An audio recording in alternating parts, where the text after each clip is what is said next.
Hello दोस्तों, कैसे हैं आप सभी। उम्मीद करता हूं कि आप सभी बढ़िया होंगे। तो फ्रेंड्स, एक बार फिर से हम आ गए हैं आप सभी के लिए टेंथ के ऑब्जेक्टिव क्वेश्चंस को लेकर के। जी हां, आज हम साइंस का कवर करने वाले हैं और धीरे धीरे आने वाले समय में सारे के सारे सब्जेक्ट का हम कवर करेंगे। तो उम्मीद करते हैं कि आप हमारे इस वीडियो को शुरू से लेकर के अंत तक देखेंगे। और जी हाँ दोस्तों, यह जो वीडियो है, इस वीडियो में जितने भी सारे सवाल करवाए गए हैं वो सारे के सारे सवाल पिछले किसी न किसी वर्ष पूछे गए हैं।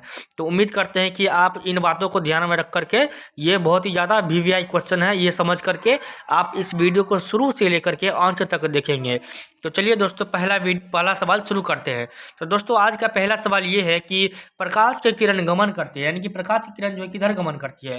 तो दोस्तों इसका राइट आंसर हो जाएगा आपको सीधी रेखा में, यानी कि प्रकाश की किरण जो है वो हमेशा सीधी रेखा में गमन करती है। अब दोस्तों चलते हैं अगले प्रश्न की ओर। तो दोस्तों अगला प्रश्न आपके सामने ये है कि प्रकाश का वेग न्यूनतम होता है, यानी कि प्रकाश की चाल न्यूनतम किस में होती है। तो दोस्तों प्रकाश की चाल जो है न्यूनतम किस में होती है, कांच में होती है। तो इसका राइट आंसर कांच हो जाएगा, ऑप्शन नंबर सी हो जाएगा।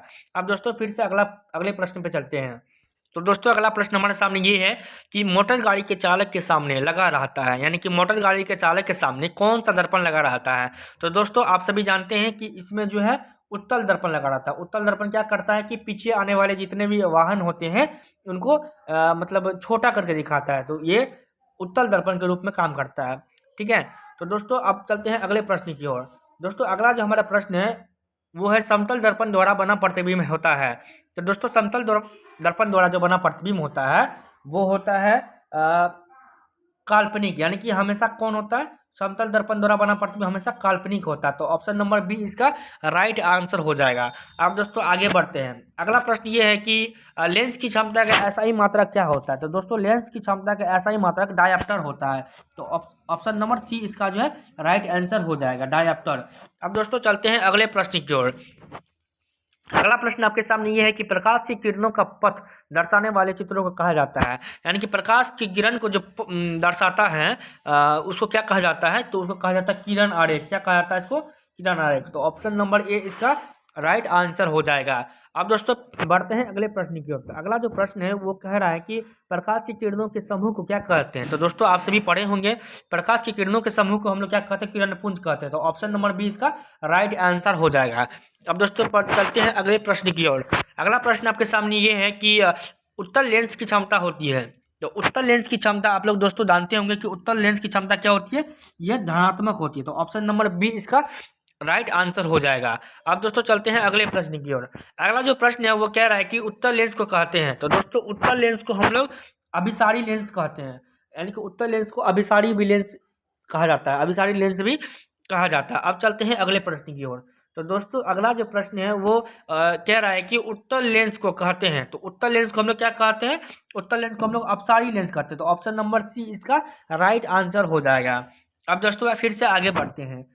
11वां क्वेश्चन ये कह रहा है कि निम्न में से कौन सा पदार्थ लेंस बनाने के लिए प्रयुक्त नहीं किया जाता है। तो दोस्तों हम सभी जानते हैं कि लेंस बनाने के लिए जल का उपयोग कर सकते हैं, कांच का उपयोग होता है, प्लास्टिक का उपयोग होता है, लेकिन मिट्टी का उपयोग नहीं होता है। इसका right answer option number D मिट्टी हो जाएगा, यानी कि मिट्टी का उपयोग लेंस बनाने में नहीं किया जाता है। तो दोस्तों फिर से आगे बढ़ते हैं। तो दोस्तों 12वां नंबर सवाल ये है कि किस दर्पण से वस्तु से बड़ा प्रतिबिंब बनता है। तो दोस्तों हम सभी जानते हैं कि वस्तु से बड़ा प्रतिबिंब जो है वो उत्तल दर्पण में बनता है। सॉरी दोस्तों, उत्तल दर्पण में नहीं, सॉरी, वस्तु से बड़ा प्रतिबिंब यह अवतल दर्पण में बनता है। तो इसका राइट आंसर क्या हो जाएगा, इसका राइट आंसर हो जाएगा अवतल दर्पण। तो ऑप्शन नंबर सी इसका राइट आंसर हो जाएगा। अब दोस्तों फिर से आगे बढ़ते हैं। तो क्वेश्चन नंबर 14 जो है वो कह रहा है कि प्रकाश के परावर्तन कितने नियम है। तो ये तो बहुत ही आसान सवाल है और कई साल पूछे जाने वाली ये सवाल है। जी हाँ, इसका right answer option number B, यानी कि प्रकाश के परावर्तन के 2 नियम होते हैं और अपवर्तन के भी 2 ही नियम होते हैं। तो उम्मीद है कि आप लोग समझ गए होंगे। अब दोस्तों फिर से आगे बढ़ते हैं। अगला प्रश्न ये है कि फोटोग्राफी कैमरा में अभिदृश्यक होता है, यानी कि सिंपल सी बात है कि फोटोग्राफी का जो यूज करता है, कैमरा में जो फोटोग्राफी लेते हैं उसमें कौन से दर्पण का उपयोग, कौन से लेंस का उपयोग होता है। तो दोस्तों हम सभी जानते हैं कि उसका जो लेंस होता है वो उत्तल लेंस की तरह व्यवहार करता है। तो ऑप्शन नंबर ए इसका राइट आंसर हो जाएगा। अब दोस्तों फिर से आगे बढ़ते हैं। सरल सूक्ष्मदर्शी में किसका उपयोग होता है? तो दोस्तों हम सभी जानते हैं कि सरल सूक्ष्मदर्शी में किसका उपयोग होता है, तो ऑप्शन नंबर ए इसका राइट आंसर हो जाएगा। सरल सूक्ष्मदर्शी में जो है ये उत्तल लेंस का उपयोग किया जाता है। तो उम्मीद करते हैं कि आप हमारे बातों को सही से समझते होंगे। दोस्तों आप सभी को हम एक बार फिर से जानकारी देना चाहेंगे कि हम इसी चैनल पे कई सारे टॉपिक के, कई सारे विषय के, यानी कि हर एक सब्जेक्ट का आपको टॉपिक वाइज, जी हाँ दोस्तों, हर एक सब्जेक्ट का आपको टॉपिक वाइज जो है आपको देखने को मिल जाएगा। तो उम्मीद करते हैं कि आप हमारे सभी के सभी सीरीज को देखेंगे। अगर आपकी तैयारी नहीं हुई है, अगर आप एग्ज़ाम देने के दृष्टिकोण में नहीं है, अगर आप नहीं चाहते हैं कि मेरा एग्ज़ाम खराब जाए, तो आप ये वीडियो को देख लें।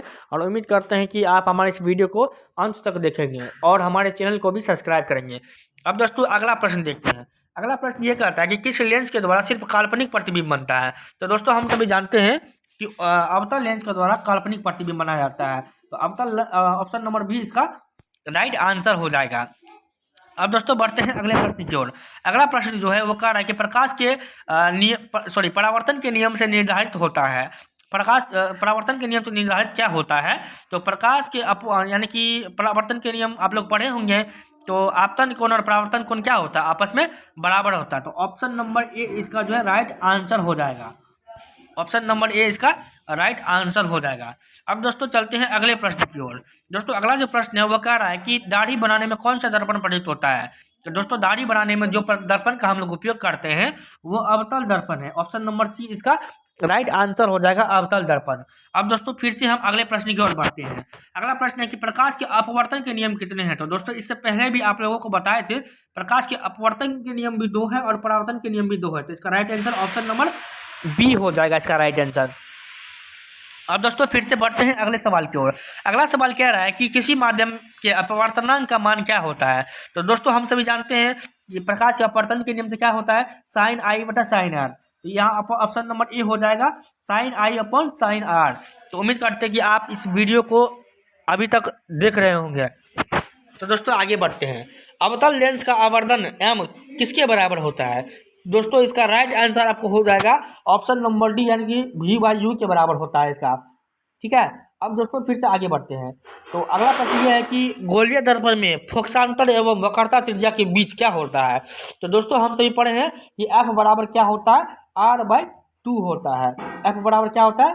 R/2 होता है। तो यहाँ पर ऑप्शन नंबर ए जो है इसका राइट आंसर हो जाएगा, क्योंकि यहीं से हमको F बराबर R/2 निकलेगा। जब R बराबर यहाँ पे R बराबर दिया हुआ है, 2F दिया हुआ है, जब हम F को यहीं रखते हैं और 2 के इस साइड करते हैं तो F बराबर R/2 यहाँ से हम मेरा निकल के आ रहा है। तो आप सभी इस चीज़ को समझते होंगे और आप लोग भी पढ़े होंगे। अगर आपकी तैयारी नहीं भी हुई है तो आप हमारे आने वाले और भी सीरीज, ये तो प्रकाश के परावर्तन और अपवर्तन के चैप्टर से ऑब्जेक्टिव लिए गए हैं।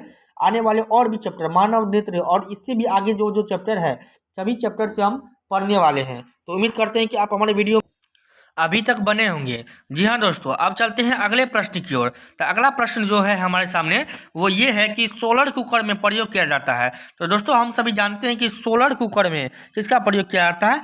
तो अवतल दर्पण का प्रयोग किया जाता है। तो ऑप्शन नंबर ए इसका राइट आंसर हो जाएगा। अब आगे बढ़ते हैं। अगला प्रश्न ये है कि उत्तल लेंस में बना प्रतिबिंब किस प्रकार का होता है?